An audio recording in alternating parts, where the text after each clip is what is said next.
Good morning. In the culinary starting blocks today, Bryn Williams, who's trained in some of London's most challenging kitchens, gaining a solid classical education along the way. He now runs 3 restaurants, including one in Wales and one in London's Somerset House. And sharing the table with Bryn is a chef who happens to share a restaurant location with him as well. It's the amazing Skye Gingell from Somerset House. She's a pioneer for environmental issues and has successfully made her restaurant single-use plastic-free. Charlie Stein's here, keen as mustard to share his drinks pairings with us. This is Saturday Kitchen.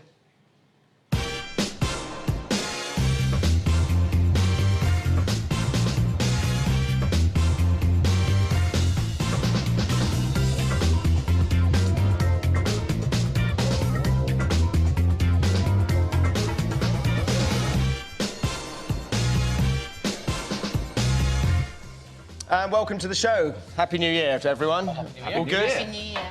Good, excellent. Right, let's meet today's special guest. He's a writer and broadcaster, best known for co-hosting Top Gear and now continuing his mind-blowing adventures with cars in the Grand Tour.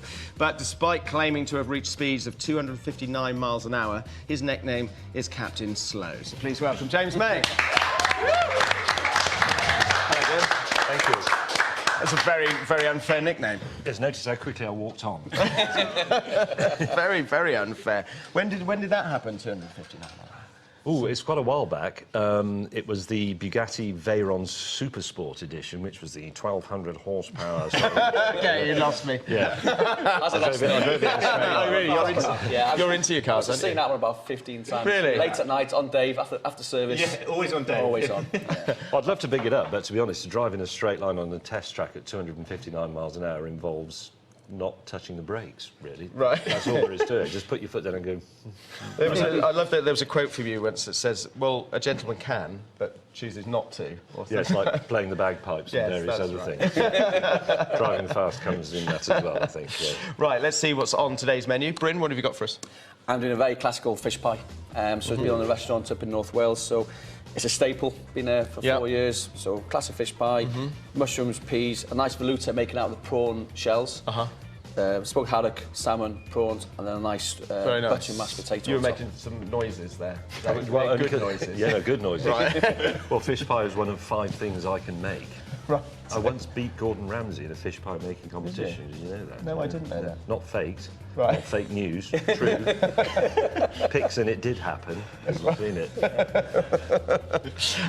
What about you, Skye? What have you got? I'm making a grilled loin of lamb with spelt and cavolo nero and a grilled tardito, which is a kind of bitter leaf, winter bitter leaf. Very nice. Look forward to that. Is that your cup of tea? Yeah, I'm not fussy. I'm just grateful. Great. it's warm and I'm grateful. Yeah, it's free food, isn't it? And Charlie, what have you got for us? We've got 2 belters. So we've got a lush white from southern France and we've got a racy red from northern Italy. Lush white, racy red. You've been listening to Ollie Smith. Now, James, you know the drill. At the end of the show, you'll be getting Food Heaven, Food Hell. So what's your idea of Food Heaven?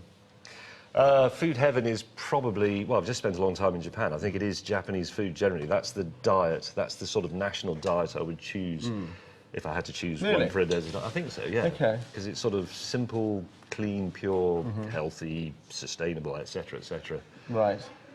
Food hell is... I mean, I'm not a fussy eater, but I'm not a fan of really rich, sticky and thick puddings. Okay. I mean, things with custard I like, but things like Yeah. tiramisu is particularly thick, but anything Sticky sort of toffee cloying, pudding. looping and really sweet, Yeah. I never bother with that. I go straight to cheese. Right, OK. So this heaven is going to be Japanese-inspired fish. So I'm going to make salmon and scallop tartare, along with raw squid and tuna, Ooh, yeah. with a rice wine pickle, served with deep-fried lotus crisps, radishes and a yuzu dressing.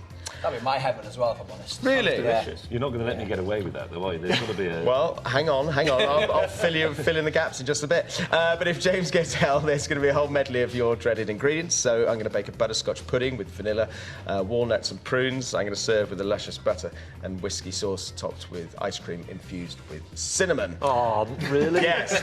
Now, we're not live today, so there's no viewer votes. So your dish will be chosen by fate at the end of the show. So stay tuned to find out what James will be eating. Right, Bryn, should we go and make fish pie? Yeah, time to cook. Yeah. Come on.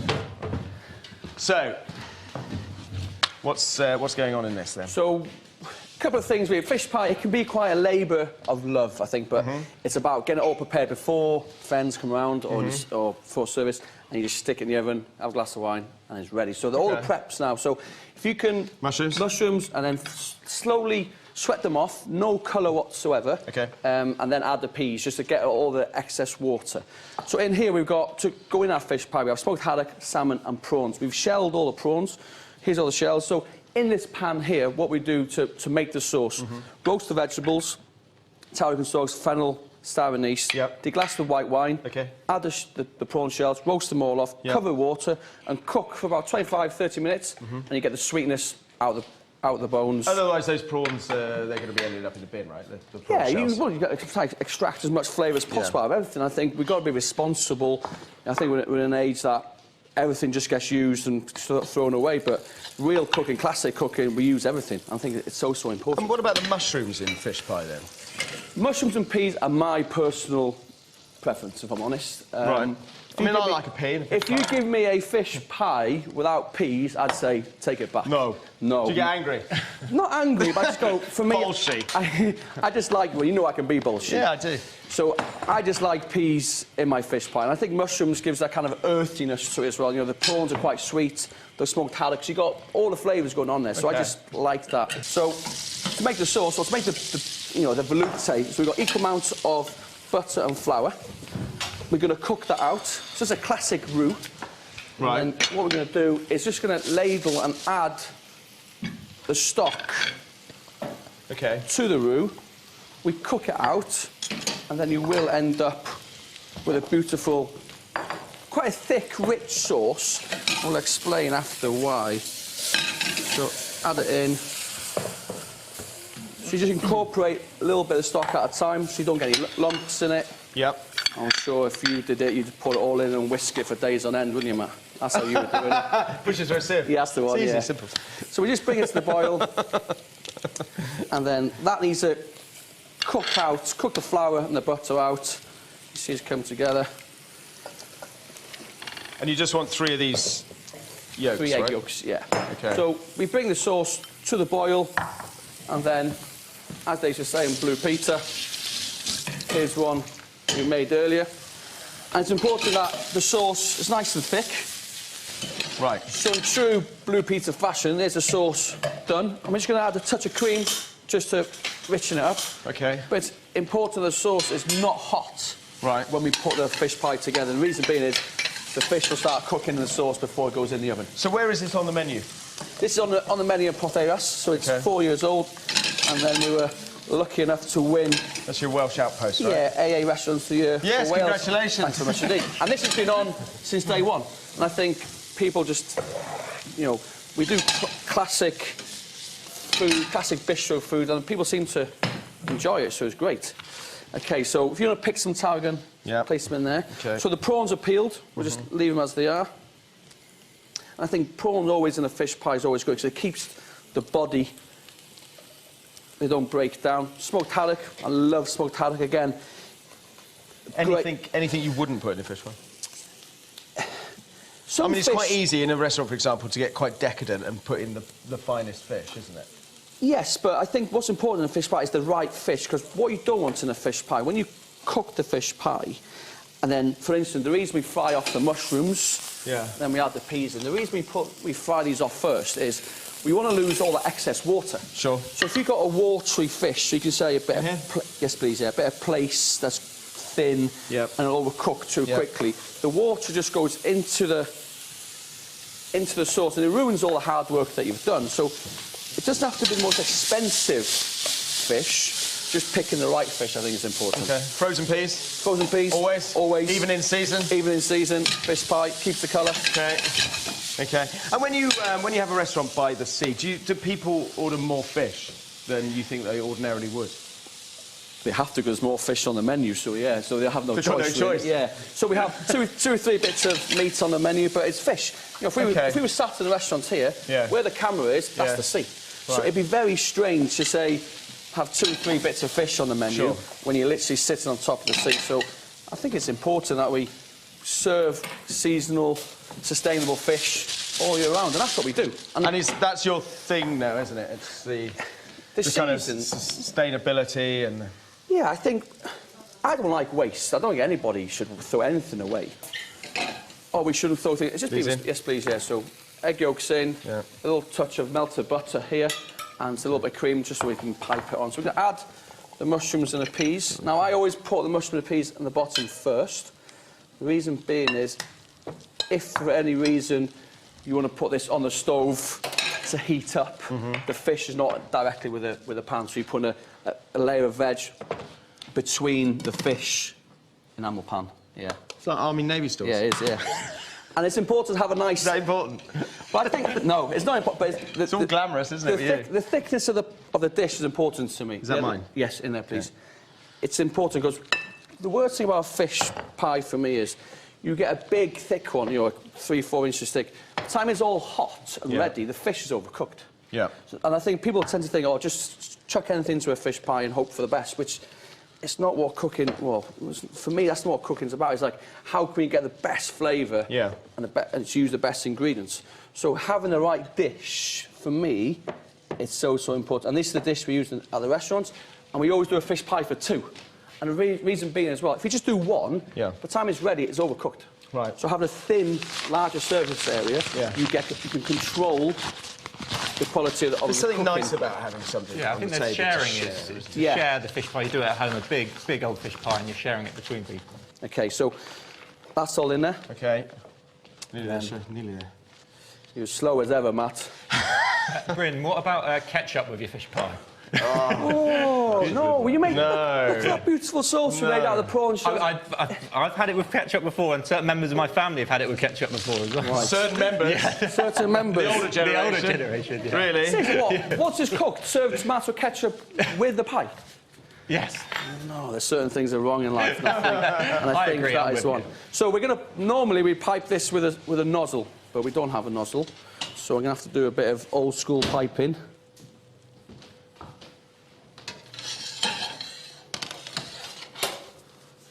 Look at that.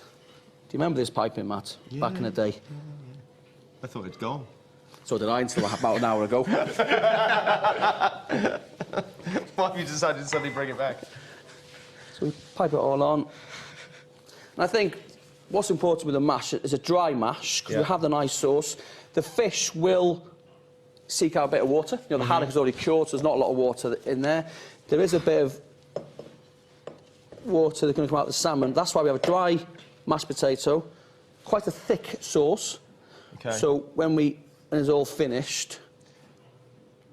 Because that is the easy mistake to make, isn't it? Making it at home, it all gets very wet. Very wet, that's the worst. You've got to keep the texture of the fish, and I think having a thick sauce, dry mash, is really, really important. OK, so that's all done. Right, very nice. Normally you do it at the start of nozzle. You can leave it like that, because you want edges that slightly crisp and burn.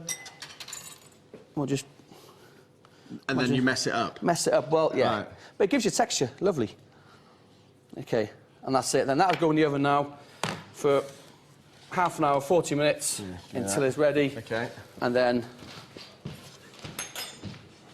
And is it high or is it low? 160, 170 degree oven. And then it comes out, and we have a beautiful fish pie. Nice. So we'll put on a dish. This is where it gets a bit tricky, isn't it? You're sliding it onto Yeah, that? slide down. And that is it. And at the restaurant, we would serve it With ketchup. one big. So, Bryn, what have we got here? That is our potheras fish pie, a classic winter warmer. Delicious. OK. Right, you going to do this? Yeah, I'll serve it up. Right. Something quite nice about dishing up a pie as well. Here you go, sir. There you are. Two-handed on being polite. And what about cheese? I don't like cheese in a fish pie, but anyway, the good thing about these dishes, you can put in what you like and prefer. I think that's so important. But it's just a classic winter warmer. You know, this time of year, early Jan, you want a little bit of comfort food. And I think comfort food's coming back in its own in a way that refined comfort food, not just out the supermarket kind of comfort food, but, you know, steaming hot, middle of the table, and everybody tucks in. It's very nice. I agree with you about peas in fish pie. There you go. Do you have a view on writing words on the top in peas? No. That's a really big portion for two, isn't it? It's really generous. It's good like that. Yeah. You haven't been to Wales, have you? Portions like I that, think right? with that as well, that's it. Nothing else comes with it. So you don't need any side veg with it. The veg, the peas, the potatoes there, the fish is there. So everything's there. Just need a good glass of wine with it. Very nice, that. Very nice. You were going a bit fast at the beginning for me because that's a day's Captain work. Slow. That's a day's work for me, one stage at a time. But what did you put in that? You made a basic roux and then you added some stock. I can taste something like star anise, is it? Yeah, well, yeah, no, sister. So the prawns that's in the fish pie, we shell them all in a big pan, roast off some vegetables, add star anise, fennel seeds, add the prawn shells, roast it off, cover with water, cook for about 40 minutes. Then we add that liquid to the roux to make the thick sauce. Very nice, that. Yeah. Nice. I like the sweetness there. Charlie, what have we got here? So this is a Languedoc white, so it's Taste the Difference from Sainsbury's, so £7.50. Yeah. And it's made by a really good pioneer winemaker in the Languedoc called Jean-Claude Masse, and it's really rich and plump. So it's made from Marsanne, Grenache, and then there's a fermentino that gives it electrifying acidity. And this is real comfort food. I've eaten a lot of fish pies in my life, as you might imagine. So yeah, these are friends. So it's the rich creaminess of the fish pie with that Marsanne and Grenache, which are, yeah, it's like being at a dinner party with best friends, these two. So. Nice. Great. Nice. Lovely. Happy with that match? Good combo. Very, very Yeah. nice. Yeah. Yeah. Happy? That's slightly Riesling-ish because it's got that. Of course, James, you're an expert. No, I'm not. I'm not. Yeah. I can't remember any of that show I made. I It love was a that long show. time ago. And I have to say, it got me into wine. It really did. Really? Yeah, yeah, yeah. I suppose you would have been about 8 then. I was 20. I'm glad some good came of it. Sky, remind us what you're doing in a bit. I'm going to do grilled loin of lamb with spelt, cavolo nero, and some grilled. It's called tardivo. It's a type of bitter winter leaf. Yeah. Very nice. Right, time to catch up with your dad now, Charlie. So Rick's in Croatia, visiting one of the country's most legendary restaurants, specialising in spit roast lamb. Hot pan with olive oil. I'm searing the beef to give it a bit of colour, and I think searing meat enhances.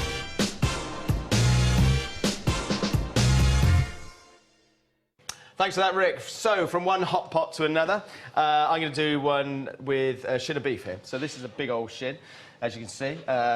It will be about this long, as it were. It's a really nice piece of meat, this. It takes long, slow cooking. I mean, we're looking at sort of 3 hours plus, something like this. But you've got the beauty of that marrow bone going down the middle. Some very basic stock ingredients, some star anise, as you pointed out in Bryn's earlier. An orange, a bit of juice in there. I'm going to finish it off with some green olives and some diced celery and some orange zest. And that's pretty much it. Bit of wine, bit of stock. So let's get this cracking on. So, James, let's talk about your show. You've got 2 shows out currently on Amazon Prime. One of them went out last night. Yes. Our Man in Japan. Indeed. Which is... it's a lot of fun. And is it something did you enjoy doing? Was it something that you wanted to? Well, I've wanted to do it for a long involved in? time. I mean, over the last 25 years I've been to Japan, I think I worked out it was 10 times, always working in one form or another. I've never managed to do it as a holiday. And I never entirely understood it, because it's quite an enigmatic place, Japan. There are a lot of little subtleties and things that you don't quite get, a lot of customs. There's a lot of sort of protocol in Japan.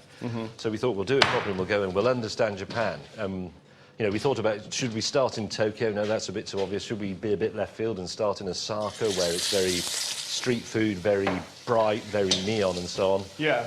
And then eventually we decided we'd start at the top and go to the bottom, because that was easier. And when I got to the bottom, so having travelled several thousand miles, because you do a lot of that as you go down, it's not a big country, but you can weave around a lot. I got to the bottom and realised I still didn't understand it, to be honest. Right. It remains a mystery, but that's part of its appeal. But you were there for 3 months? 3 months, yeah. I mean, that is properly absorbed, I think. Yeah, I think you get a real sense of what... I think we started to get fairly native towards the end. Still only learned about half a dozen words and maybe 2 expressions. I learned how to say hello at different times in the day. And most importantly in Japan, I learned how to say sorry in several different ways. Are they very apologetic? They're excruciatingly polite, which is actually really nice. And it's also I think it is the safest country I've ever been to. Oh, really? I mean, at one point we left our camera car parked by the side of the road, not in the middle of town, down a tiny little side street. Yeah. And we forgot to lock it or close the windows, and it was full of cameras, Brilliant. personal bags, and it's just Do Amazon know completely this? safe. We didn't actually, but it's all right because we didn't lose anything. It is a very, very. It's not. You know, we all think it's bowing, and if you get something wrong, they will throw you in the river. It's not like that. They understand that we don't get it, but it's quite pleasantly, not formal, but it's procedural, I suppose. Okay. Is one way of putting it. And I quite enjoy it. And it works. Until they've had a drink, then they all go completely mad. Yeah, that's the same the world over. So, when you break it down, the six-part show, you look at different aspects, don't you, of the Yeah, we look at country, of the culture. sort of modern bits, a few traditional things, history, quite a lot of food in it, bit of drink and so on. But one of the things I like about Japan, without wishing to get too sort of sociological and so on about it, is they can completely comfortably mix a very modern country, you know, a very high-tech country, a very, you know, a country with a really fantastic infrastructure, with a lot of very old traditions to do with Shintoism, woodwork, holy mountains, geishas and all that stuff. And none of it's sort of enforced like it often is in Europe and in Britain especially, I feel. That's just what you do. It's perfectly natural. You'll have a robot hotel, but down the road there's a man who makes spinning tops, and that's what he's been doing for the last 200 years or something, yeah. And it sits side by side quite Yeah, it all works. It's just absolutely fine, yeah. There was a beautiful scene where you went to see some Grand Master making samurai swords. Oh, yeah, he was fantastic. That was astonishing. Yeah, that was cultish. You know, it was like meeting one of the senior figures from Star Wars or something like that. It was a temple, effectively, but it happened to be a smithy. Is it a smithy? Yeah. A tell him that? blacksmithery, yes. He'd gone deaf, actually, from you know... I'm not surprised, all the 50 years banging of of hammering. what was it, the kind of the rhythm of the hammers? Yeah, they have a rhythm that's between him and his apprentice, and they're actually talking to each other with hammers, so it'll go ding, ding, ding, ding, ding, Yeah. ding, ding, ding, ding, ding, ding, ding. No, it was don't speak. well, it was one of those kind of old skills that you don't see very often. You certainly No, it's very rare. OK, so just recap this. So here's my big shin. Seal that off all over. There's onion, carrot, celery, fennel in there, star anise, some herbs, in with some really big, rich red wine. Bring that up, and then in with some stock. Beef stock going in there as well. And then that's pretty much it. Then lid on. Orange juice went in there. Lid on, best you can. Like that. You just leave it on the side, turn it down, or you can chuck it through the oven. So are you effectively cooking that in a stock? You're making the stock and... Yes, and it's just going to doing it at the slowly same sort of take... And then we're going to come to this one in a minute and sort the sauce out. I think with the shin as well, you get a load of gelatinous from the meat as well. That sauce comes beautifully. Just I think delicious. shin of I beef mean, is beautiful. I think the marrow-bone part of it is just fantastic. Right. The bone helps the cooking as well, if I remember somebody saying, because it makes the heat go through the middle rather than all transfer of heat. Is that right? Yes, that is right. It sort of holds it all together. You're into your food, aren't you? I'm into eating it. I wouldn't claim to be particularly good at cooking it. Right. Do you want to chop this up for us? Just test that, shall I, to make sure? If you like, if you're into crudities. James, you've got a YouTube channel that I was watching the other day of you cooking on there. Yeah. Well, we have a serious web presence called Drive Tribe, which is about cars and driving and so on. But I shouldn't have put that celery in my mouth. It's you can think of it as a sort of it's a social media platform, really. It's a cross between sort of Instagram and Twitter and a discussion forum, and it's quite active. You know, people get on there and argue about electric cars versus you know, all the usual sort of stuff. But we suddenly thought, would the same idea, because it's very interactive, this sounds like a massive plug, and it is, would it work for food? And we haven't launched it or actually put any extra money in it or any extra staff or anything. We just started using the same platform to post things about really straightforward cooking, you know, egg boiling, spam sandwiches in my case. Right. And it seems to work. It's popular. Things about, I mean, food is much more accessible than cars. People can fantasise about Ferraris and so on, but at the most you're going to own one. if any. But the thing about If food any. is, for a few quid, everybody can have a go. It's a very inclusive, modern well-being and mindfulness activity. So speaking of cars, I mean, the Grand Tour is back for a 4th season, Amazon Prime Video. Yes. What makes that so kind of endearing, do you think? Why do people sort of still go back and watch you three It's go difficult. off and do your funny stunts and stuff like that? It's difficult to imagine, isn't it? And we've never really quite got to the bottom of it. I think it's... when people talk to us about, oh, the secret chemistry, it's not really that much of a secret. I think we just really get on each other's nerves. Do you actually? Oh, I mean, yeah. you must do if you're away for such a long period of time. Yeah, but it's not... But it's not... I think we do it at a more fundamental level than that, which is... If you had 3 people who agreed on everything on a show like that, you know, 2 of them wouldn't be needed. Yeah. So it's And sort so of... that kind of naturally evolves, does it? That sort of chat. Do you want to chop that up for me? And I'll crack. You've on already with chopped it up. Well, you can carry on. I need it finer than that. Yeah, so I think it's... somebody once said it is... our creative urges are fueled by our mutual self-loathing and loathing for each other. When you end up in your hotel room or your tent at night and you think, who do I really hate, Jeremy Clarkson or myself? It's that sort of... Am I doing this correctly? Yes, you are. Yes, you are. But the good thing about doing the specials, which we're not doing the studio-based show anymore, we get together to do really very big, epic, and as it turns out from the one we've just done, possibly not very well advised big trips, is that we can go several months without seeing each other at all. And I hesitate to say this, and I hope the other 2 aren't watching, but when we do finally get back together, one part of me thinks, oh, God. But the other part of me thinks, I've had 3 months to dream up a lot of ways to insult these 2 blokes, so it's all there in the bank, you know. And can you pick up where you left off if you sort of haven't been? Oh, within seconds, Yeah. yeah. I mean, we hopefully start in the bar somewhere if we're in that sort of place. That doesn't always happen. And we don't drink and drive, obviously. But, you know, when you go on, if you go on, say, road trips with mates, or you go on holidays with mates or your family, Yeah. after a while you develop a sort of coded language for things with little memes and little quotes from things and even little noises. And you all get it. Sorry, did you say I do chop this bit? Yeah, no, you don't. No. This is I've sort of done that. Is that okay? Yeah, that's perfect. Thank you very much. And we've got that, and it sort of lies dormant in the rest of our lives because other people wouldn't get it. But as soon as we're together, then It all comes out. all the noises and all the rubbish comes out. And can we talk about the title and what you're actually doing in the first series? Well, we're boating. It's called The Grand Tour Presents Seamen, which wasn't my idea. I mean, I think... Of course it is. It was Amazon's idea. I think it was their stroke of genius. Right. But we're boating through Cambodia and Vietnam. There are some surprises in it because we don't know exactly what it is we're required to do until near the end. Okay. There's a bit of a nasty shock in it, and it's sort of like doing a car show, except it's boats. That sounds like a really facile thing. It's got an engine and petrol. So It's got an engine and petrol, but the things that boats do that cars don't do is, for example, when I park my car, I never go back to it to find it's drifted half a mile further down the road. And if you want to film a car from another car, which we've been doing for years, you know, you can drive behind and they will say, can you drive on the right a bit, drive on the left a bit, overtake.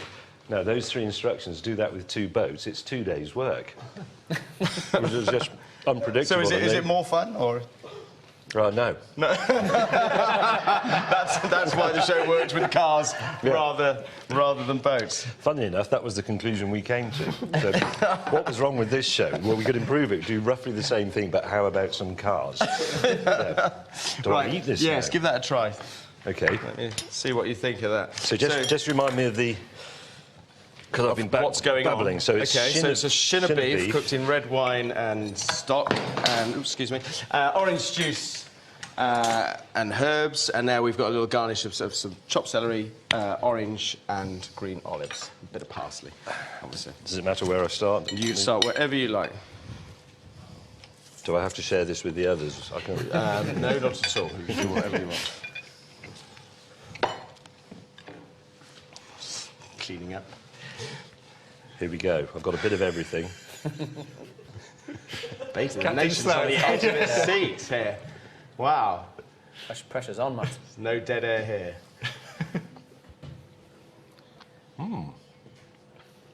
How's that? Yeah? That sounded like an upbeat noise. That tastes a lot of orange. There's a lot of oranginess in it. That sounds zesty. like too much orange. Say that.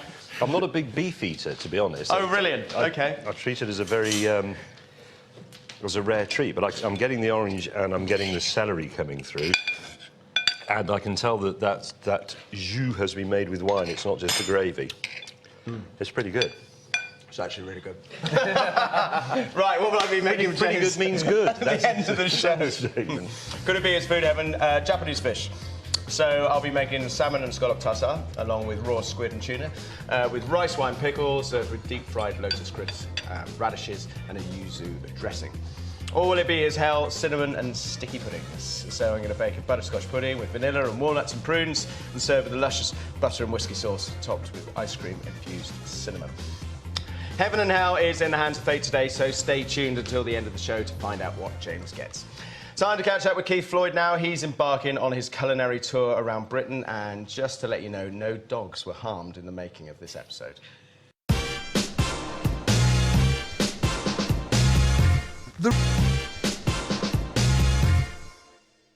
Priceless, Keith. Glad I'm not Roman. What was on that plate? Still to come, Paul Ainsworth is showing us around his restaurant number 6 in Padstow, where he's passionate about showcasing the best of Cornish produce with his inventive and flavour-driven menu.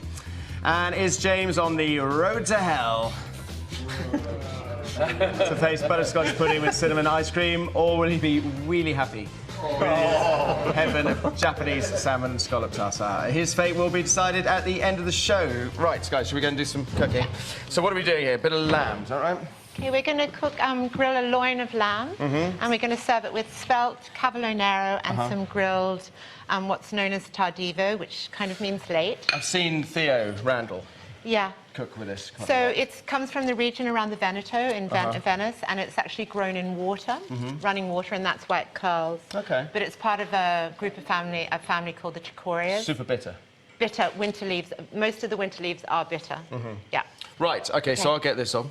So we're Perfect. using spelt, right? Yep. Is this something you use a lot? I love spelt, farro, barley, brown rice. I love any grains. Yeah. So I use a lot of grains. So I'm just going to season this with salt and pepper on both sides. I wouldn't mind a bit of olive oil just to put... Olive oil, yeah. Yeah. Let me get some of that. Make Matt run today. It's good. Thank you, Brent. Yeah. There's your olive oil. Yeah. So, what I really like be really generous with the salt, especially on the outside of the meat, because it gives this really lovely salty crust, and that's where all the flavour. It's really nice. And where do you stand? I mean, we had some here. that American chef on recently, Samin Nosrat. Yeah. She seasons way in advance. Yeah. It's called sort of the principle of early salting. Yeah. Which is, and the idea is, if you were to salt now, and you leave it for 10 minutes, you're kind of drawing out the water. If you salt a really long time in advance, it comes out and it goes right back in. Sure. So you can salt right to the bone, and it's really lovely with game birds, chicken, quail. Yeah, it works really, really well. Okay, brilliant. And so this is cavolo nero. It's part of the brassica family. So really at this time of year, that's all we've got going. Yeah. A few root vegetables and brassicas, but there are a million different kinds of brassicas, and there's lots of interesting things. Oh, I'm just going to have a look at this because I have no idea how hot this grill is. And your restaurant in Somerset House near Bryn's, it's all about the seasons, isn't it? You don't deviate for that. Yeah, we work with one farm that is a biodynamic farm, which is sort of like it's a bit like organics on steroids. That's This what I was is saying. Ferrero. I used to use them years ago in my restaurant, and I was a little bit kind of sceptical about the biodynamic. Yeah. But then the lady there explained it to me, and it's kind of an obvious thing. Well, it works in wine, in my opinion, biodynamics does. Do you think? It's very cosmic, but actually, when you try biodynamic wine versus organic wine, you actually can tell. Well, that's why I was quite I changed my opinion, because this lady said, well, the moon can pull the oceans, you know, why isn't it pulling the soil at the same time? And it's pulling everything, you know, within that soil as well. So it kind of made sense to me. And it tastes really good. It really tastes good, and the soil is beautiful and clean and nutrient dense and very rich. Okay, so thank you so much. Some more of this? Yeah, all let's do it all. Okay. In here, so boiling water. So as a general rule of thumb, vegetables above the ground go into boiling water, vegetables grow below the ground, go into cold water. Right. And super salty, like literally like the sea. Okay. Because it keeps not the in colour there and the vibrancy. It's not in there very long, and you get the flavour into the vegetables. Okay. So we're literally just going to... Do you put any more salt in the water in the winter? I tend to salt... do you? Yeah, in the winter, I tend to put a bit more salt in the water than the summer. Why? Yeah, because the ground is not as nutrient.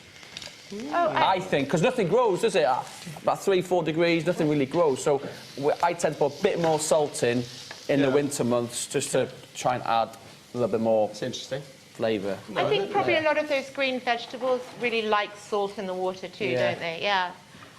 So this is the spelt that's cooked, and spelt is like a sort of variety of wheat. Slightly better for you, slightly... Ancient grain. Ancient grain, really, yeah. It's very nutty, quite chewy. So we've just cooked it until it's just tender to the bite, really. Sure. And then we're going to drain it. Okay.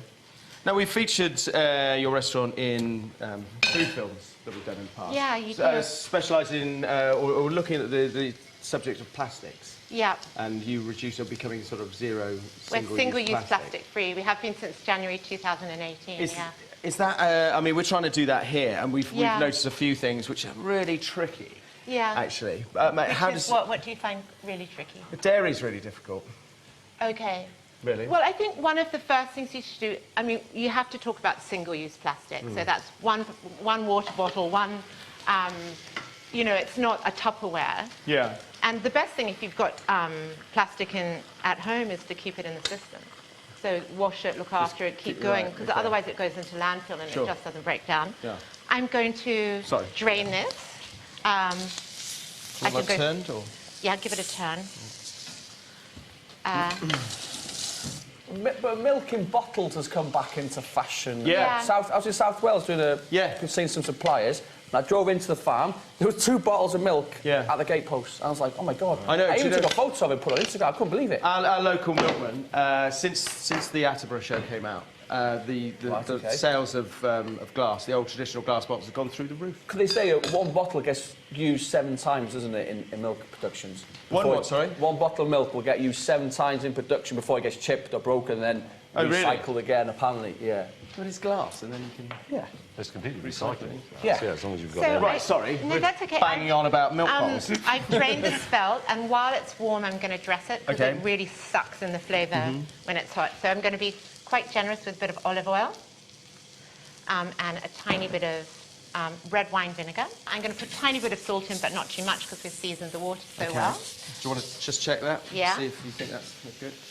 Yeah. Should we let it sit and rest? Fantastic. Let it. Right, let's turn that up. Now, tell us about the scratch menu that you have at the restaurant. Yeah, so scratch is because we use the farm. We use the farm, and I realise there's so much. You know what a farm's like? It's either a feast or a farm. Bit of olive oil on that first, salt and pepper. Very good. You can just do it here. Shall I blitz this? Yes, please. And so if you put it in there with some anchovy, some butter, some garlic, All and this? some lemon zest. No. So maybe 3 or 4. Okay. Yeah, the scratch menu. So the scratch menu is a menu that we serve between 5:30 and 6:30 every night, and it's just a food waste menu. Okay. So no dietaries, 3 Right. courses. Yeah. You might get vegetables, you might get fish, you might get meat, you might get... It really is whatever we've got in the building.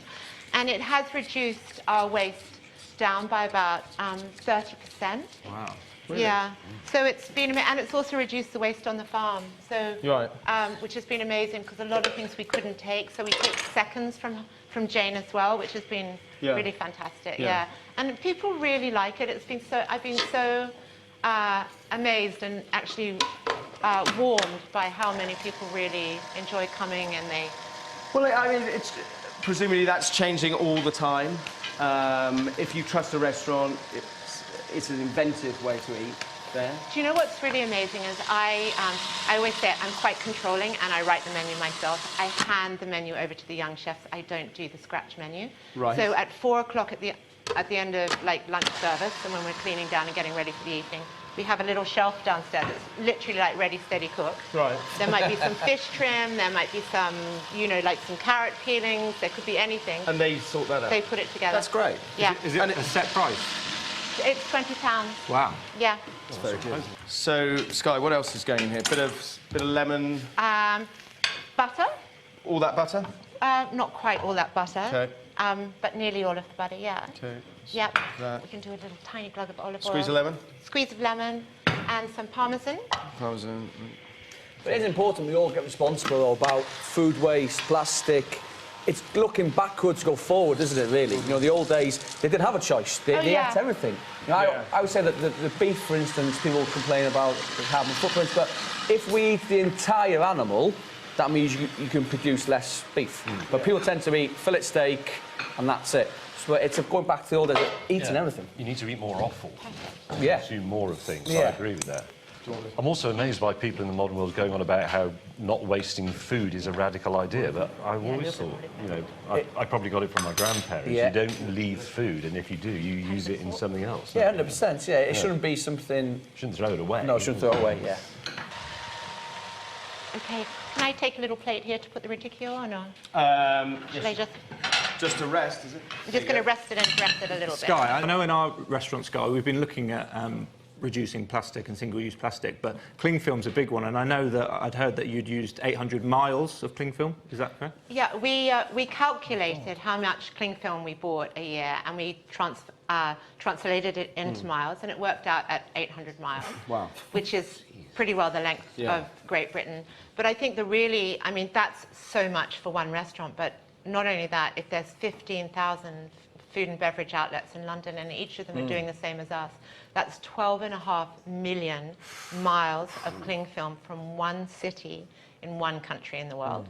So for me, that really puts it in perspective. Yeah. And honestly, we just went cold turkey. Yeah. We bought lids for everything. Cope with that? Well, we did. I think it's really important to get everybody on board. So we got someone in to give us a talk. We watched 21 minutes of A Plastic Ocean from Netflix. Right. And great. So we're just going to mix these two together, and it's sort of like a kind of green and risotto. Do you want all this in here? Go for it. Yeah. Okay.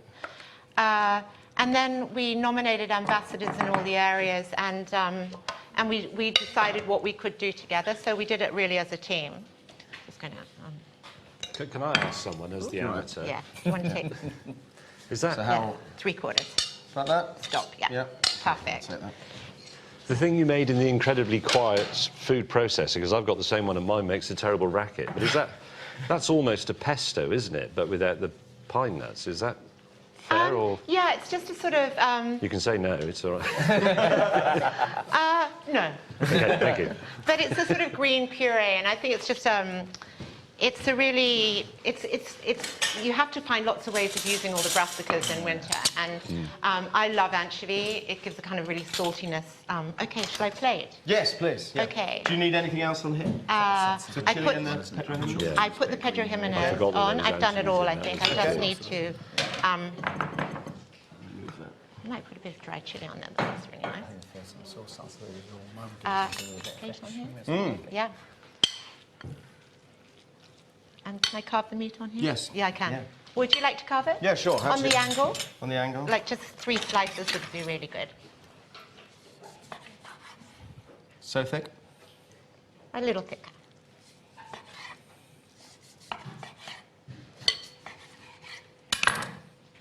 Okay, thank you.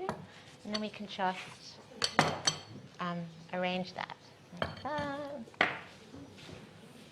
And just, And you would keep the stalk on? yeah. Yeah. Sometimes when it's woody, I take the middle bit out, but I would keep the, Okay. yeah. Just to keep it, as natural as possible? Yeah, and it's kind of got a nice different texture. It's a bit crunchy. Oh, you can eat this bit? Yeah. Really? Yeah, No, I didn't why know. not? I didn't know that. I presume that's, you just... I just put a little bit of olive Chuck it oil on away. the end. Wow. Beautiful. Yeah. So, Sky, tell us what this dish is. So it's Grilled loin of lamb with spelt cavolo nero and grilled radicchio. Looks beautiful. Not grilled radicchio. Okay, let's go. Right, James, lamb for you. Yeah, Sky, come and have a seat. Lovely. Can I just dive straight in? None of that Yes. hold back nonsense. I always think when you see your food, Sky, I can always say that's Guy's food. It's always a feel, a look, a naturalness to it. You can always, yeah. Look at you with all the compliments. Just because you're not getting them. It's a new year, Matty. You're getting no compliments on Saturday Kitchen this That's a year. nice compliment there. Yeah, no, Yeah. you can see. I like food. I like to. It's the star of the show, the produce, Yeah, isn't it? and I think 100% in your food, it's all about the ingredients. How is that, James? That was a mouthful. Yeah, carry on.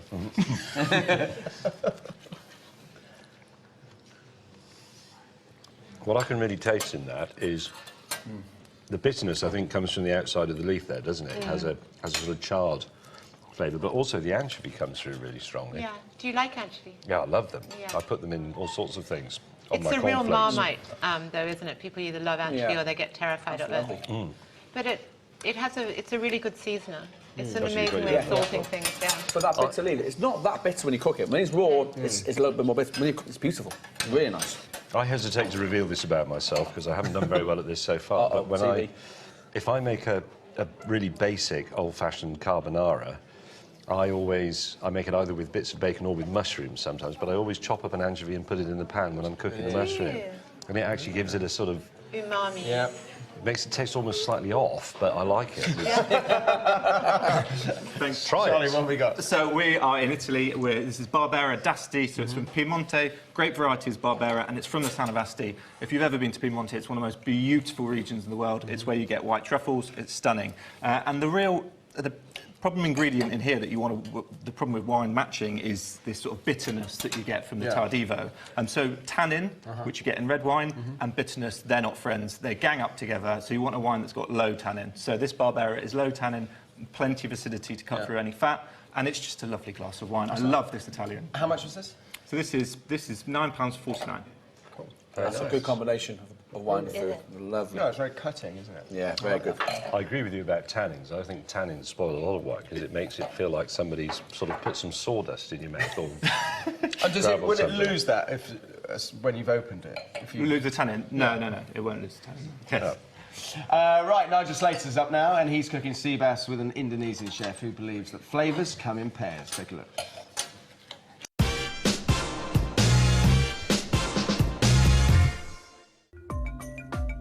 In Indonesia, food is symbolic of the good health and prosperity you wish for your guests. This whole fish is prepared with a delicate balance of 18 different spices.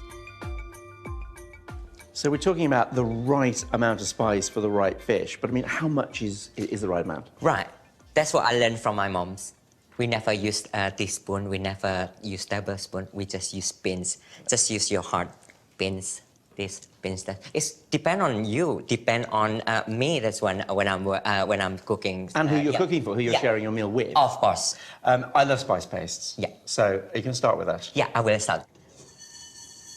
We're toasting all sorts, from white pepper and nutmeg to cumin and coriander seeds, A little of it. Just put it. ground to a paste with shallots, fresh turmeric and tamarind. So this is your big sharing Yeah. dish that we make. That's usually we have a big fish, like a really big tuna or something Yeah. like that. So you can share for 3, 4, 5, or sometimes 7. When I came to UK for the first time 10 years ago, I think after that, might be quite difficult to get friends come around or something like that. But no. Not with that it's just spice paste. It's That'd that. be This smells so good. Yeah. Absolutely beautiful. I think that's done for the paste. Bobby grew up on the island of Java, where his family still live. But a decade ago, after 11 years with his partner, he moved permanently to Leicester. Exquisite dishes like this have become firm favourites with his new friends. The fish is lavished with lime juice and the spicy paste, and then stuffed with the time-honoured pairing of spring onion and parsley. This is a very fragrant cuisine, isn't it? I know. I just Incredible. like, I'm just getting all these sort of, it's like therapy, just get all this waft of wonderful, wonderful scents and smells and spices. let's rub it down. Okay. A banana leaf locks in delicate flavours, while the fish steams in its own juices. And, like my Sunday roast, this beautiful centrepiece wants something special on the side. So did you first start cooking in Indonesia or only here? When in Indonesia, of course, mom cooks. But when I moved to UK, that's what I'm really, really desperate. If you can't cook, if you end up like starving. I mean, So- did you cook, I mean, to remind you? Yeah, that's what I'm always thinking about. That's like what we remember when we lived in Indonesia. Because I forget that Indonesia is made up of so many islands. Yes. You know, I mean, obviously, you know, Java, Sumatra, Bali. Yeah. Borneo. And Borneo. Yeah, which- remember, but the biggest Borneo part is Indonesia and Komodo Islands. Yeah, Timor. Timor. Yeah. Or, you know, all these- Papua. But each island will have influences Yeah. from other countries. Yeah. It's a yeah. very exciting cuisine. We're making a vibrant vegetable dish for which we'll need another fragrant paste. Pinch of salt. Because the salt actually stops these things shooting about, doesn't it? You be, We knew I'd do that. let me finish it off. Thank you. He was a bit slippery. Yeah, I know. Oh, well. Shallots and turmeric join ginger and lemongrass before we add rice wine vinegar, coconut milk, and a pinch of sugar. So about that much? More, I think. It's like, don't be so stingy. Finally, the veg needs just a few minutes to soften. What utterly dazzling food. How beautiful is that? It's a last little seasoning of rice wine vinegar. Yeah.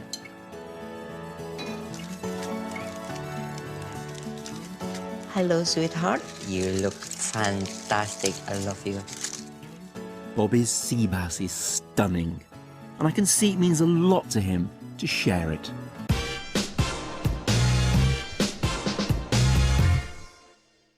Right, thanks for that, Nigel. Time to answer some of your video questions. First up, we've got Chris. Hi, Saturday Kitchen.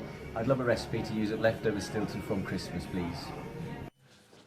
Leftover Stilton. Who wants that? Cheese. Well, it should be left over in the first place, really. Just stick it in the fridge and eat it tomorrow. But if you any leftover cheese over Christmas, we always do a rare bit. So a cauliflower steak, cut the cauliflower in half, seal it off, cook like a steak, rub it with Marmite, then do a rare bit mix. So you melt egg yolks, bit of flour, cheese in it over water, spread it on the cauliflower, then under the salamander, glaze it with a nice bitter leaf salad and a pickled walnut.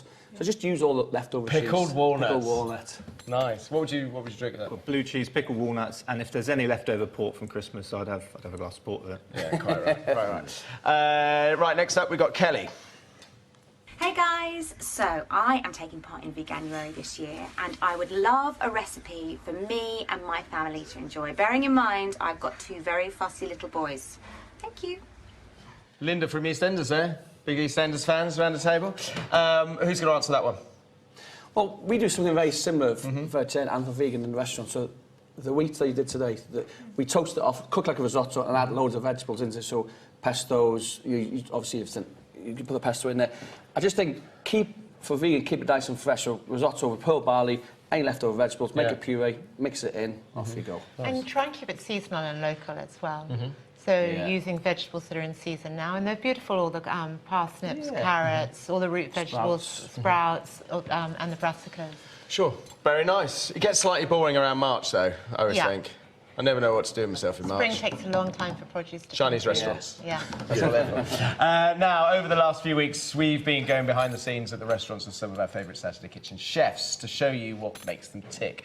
Now, this week is Paul Ainsworth's time to shine, and he's one of the nicest chefs in the industry and proudly celebrates Cornwall's wide variety of great produce. Take a look.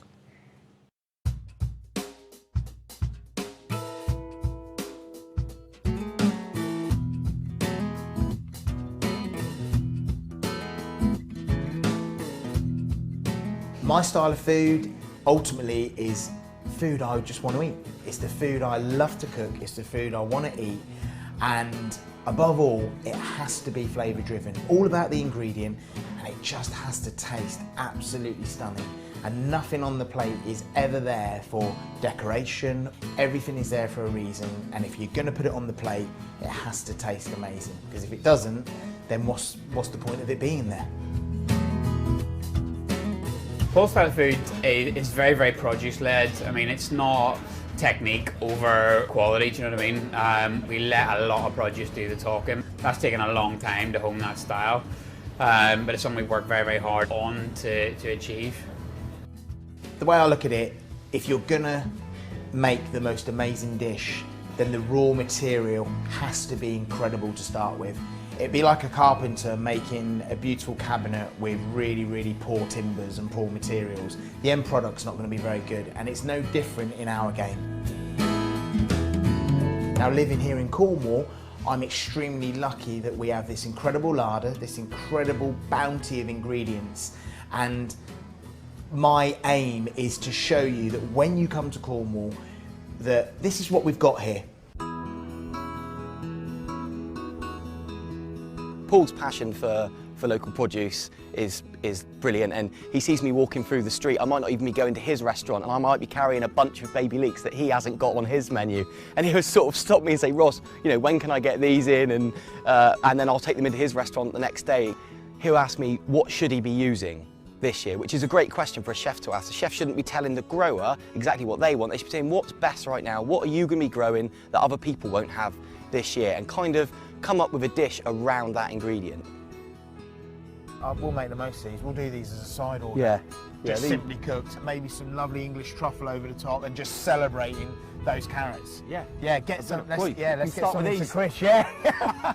Hang on, I'll wash them first.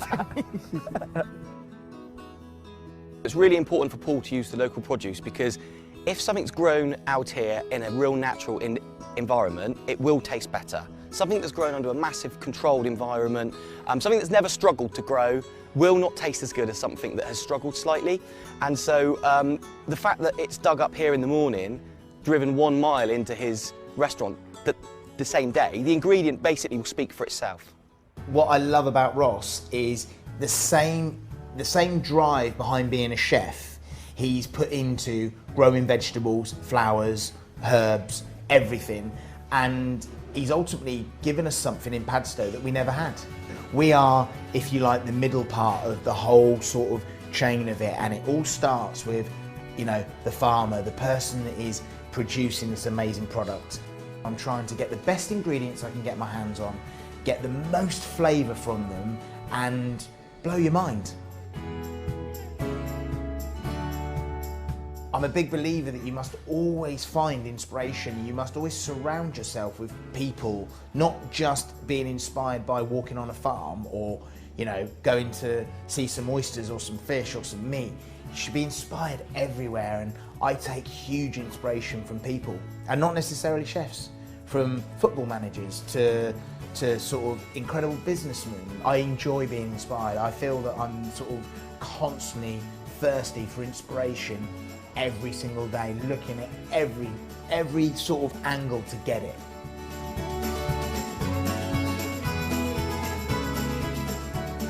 It's all about food, and I think if you love food, you love food. And if it's good, then all food is, for me, the best.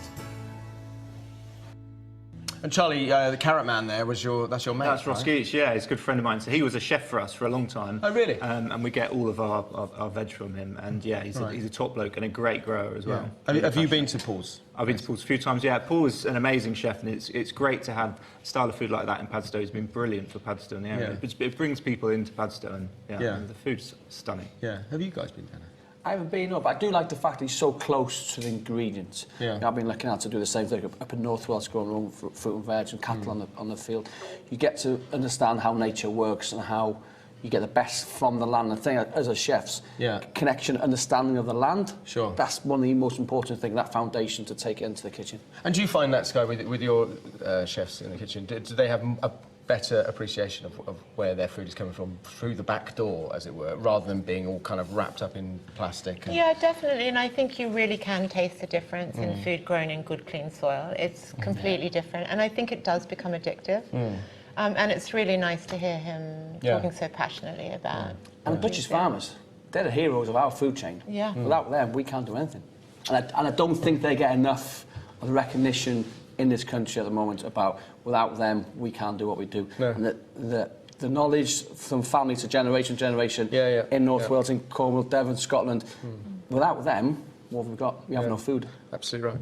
So Will James faces food heaven salmon and scallop tartare with raw squid and tuna and a Japanese pickle, or will it be his food hell butterscotch pudding with whiskey sauce and cinnamon ice cream? We're going to find out after we catch up with Nigella Lawson now, and she's taking brunch to the next level with her Turkish eggs.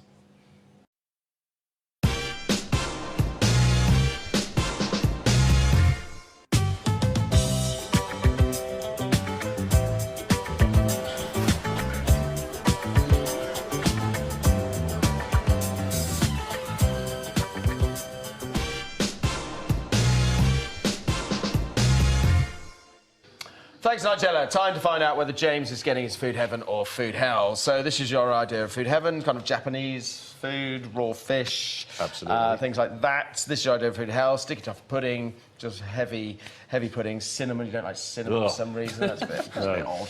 Frankly. Now, there's no public vote today, so James's dish will be chosen by fate. Now, here we have two Saturday Kitchen blenders with full of smoothie ingredients. One is going to contain a blue colouring for heaven. One's going to contain a red colouring for hell. Okay? Right. You ready to do this? So I choose. You don't know, obviously, which is which until we've blended it. No, you can't look. It's all packed in nicely.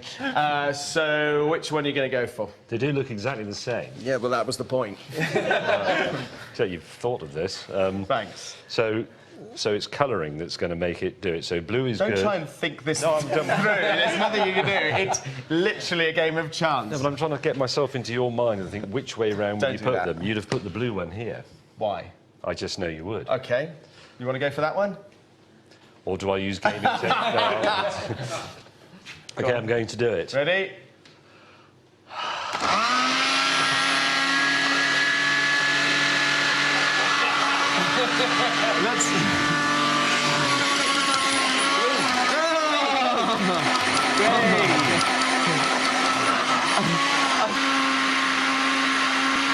Can you put your finger on there while I go? Yes, OK. Right, well, that's definitely heaven. And there you go. That was red. That's definitely hell. Right, good. I'm glad we got that sorted. So come back here. That's a happy face there. It is a happy face. OK, Sky, do you want to make the pickle there? Yes. Some vinegar, some sugar, some turmeric, some little shallots, some daikon and some cucumbers. Bryn, lotus roots. Just cut it wafer thin and deep fry it, please. Right, I'll get on with some of this fish. We'll do a little bit of squid and a bit of tuna together. So you got your love of Japanese food and seafood from your travels, did you? Yeah, I think actually the first time I ate Japanese food was in Japan. Hamamatsu. Okay. Now I live in Hammersmith, which also has an excellent Japanese restaurant. Does it? Well, it has a couple, in fact, yeah. So I probably eat it twice a week, certainly. Oh, really? Yeah. OK, you're that much of a fan. Yeah, it does me good. I'm convinced of it. Now, a couple of the episodes that you do have sort of food-based titles, don't they? Yes. What sort of elements did you look on your travels at, in terms of food? Oh, well, we didn't catch our own octopus. We failed to, but we bought one at the quayside, which is sort of... But we were open about it. We weren't doing cheesy fakery. Right. So you always boil octopus before you make sashimi. Yeah. Just very briefly, otherwise it's too difficult to eat. So we actually slaughtered it. There's no other word for it. Boiled it, sliced it. We also made tempura with the octopus. We made our own noodles from scratch. I actually had to go cutting a puffer fish as well and watch the... Did you? Really? Yeah. Well, I mean, because that's... Must have been OK. No, not on my own. I've got to stress, because you have to have a licence. Yeah. And they actually take the guts out, which is where the poisons live, and they have to put it in a sealed box with a padlock on it. Really? With one key that they take away, and then there's a special bloke who comes round to collect the pufferfish guts, and then they're incinerated. One pufferfish will kill like an army. And what was it actually like? Average. Was it? To be honest, yeah. Is it just one of those foods that you... Like it might have turned into a dare food. The thing I really liked is they have a way of cooking, slicing raw squid in such a way that it also makes like a continuous squid noodle. In fact, it looks like a cold soba noodle, but you put it in your mouth and it's actually squid, and it's very milky, and it almost dissolves. It's absolutely fabulous. No, but that's far too clever for me. I won't be doing that today. But thanks for telling us that. Well, no, it's nice anyway. That was just one technique. And is there a kind of an etiquette to how they drink around the table? I went to China some time ago. And the kind of the whole process, the protocol you go through when you're having a drink and you're looking at one person, then you look at somebody else and have a drink, and by the time you could do a bottle. Oh, easily, by the time you go around the table once. Similarly, in Russia, if you're doing vodka toast, you end up having to toast everybody in the room, so nobody feels left out, and then everybody's dead. Basically, at the end of it. So James, is this a series then? So it's our man in Japan. Is there going to be another? That's very much down to the Amazon executives. And Where would you like to go? I think I would like to do the Middle East, where I've been a bit. I'd like to go back to India, where I've been a few times. There's a lot of things to talk about. There's a huge amount to talk about. It's always an adventure going to India. And maybe somewhere like Brazil. I don't know, I've never been to Brazil, so that could be interesting.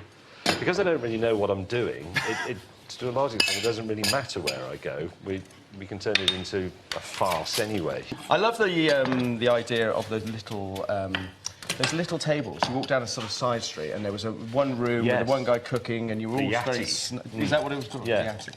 Yeah, they look great. They're sort of friendship mini restaurants, if you like. I mean, some of them only seat 6 people.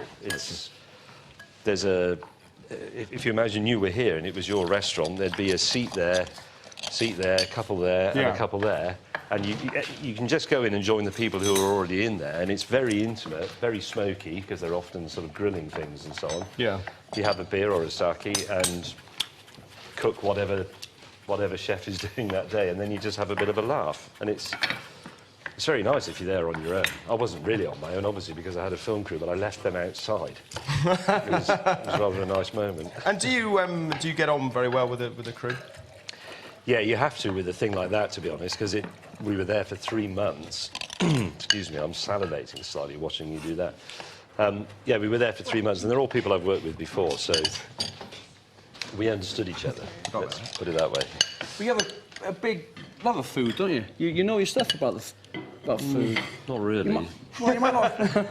It's very nice of you to say so, but you seem to know a lot of people, they like good food, but they don't know much about it. But you seem to know your bits and bobs about the food. I'm reasonably good at identifying flavours, I think. Okay. I can often spot them, but it's quite difficult, though, isn't it? It's like, Oz Clarke, bless him, would always say, drink this wine and tell me which grapes it is. I could never really do that, except really obvious things like Cabernet Sauvignon. You've picked up some stuff with Ribena, I can always guess. Yeah, Ribena, I can guess that one. Yeah. I did pick up stuff with Oz, and remarkably, I even managed to remember some of it, given the way that programme was made. But it's a while back, and it's fading a bit. I've settled on things I know I like, and I tend to stick with them, which is a mistake. You should continue to experiment and explore, otherwise... But having said that, I'll have a glass of that if it's going. Right. OK, so let's just... we all did that very quickly, so let's just recap what went in this. Yes, so here, raw tuna, slices of raw tuna, raw squid, little dressing of yuzu, which you can get in a lot of supermarkets these days. A very kind of citrusy juice, that. Some soy sauce, a little bit of ginger, a little bit of shallot, and some black sesame seeds. This was the diced scallop and the salmon, a little citrus dressing in there, some chives. And finally here we've got the little pickles and lotus root. Do you want to try that? I would love to try that, thank you dive very in. much. Oh, hello. Anticipating. Never go anywhere without. But it would have been a problem if I'd got the sticky toffee pudding, wouldn't it? Where do I start, Chef? Wherever you like. Piece of tuna, maybe. Piece of tuna. Yeah. What have we got here, Charlie? So, a beautiful wine with, I have to say, a beautiful dish there, Matt. So this is Grüne Veltliner, Ara. It's £8 from Tesco, and it's from Austria. And we want the citrus in there. We want a really light citrus wine, which is what this Grüne Veltliner is. Yeah, so you don't want to overpower that fish because it's delicate. So light, crisp, fresh, delicious. It's quite a difficult one to do without going sake, I would have thought. Yeah. Well I think done. so, yeah. You. Sort of a Muscadera Pickpool or a Grüne would work with that. How is that, James? It's delicious. It's also a relief. It sort of doubles the enjoyment. Oh, hello. Scholar. I have got a link to read here. Off you go, I'll eat. I'll leave them. That's all from us today on Saturday Kitchen. Thanks to our studio guests, Bryn, Sky, Charlie, and of course James May. All the recipes from the studio are on the website, bbc.co.uk/Saturday Kitchen. Now I've got some more fantastic Best Bites for you tomorrow on BBC Two, and next week I'm back here live with Theo Randall and Asma Khan. Have a great weekend. Bye for now.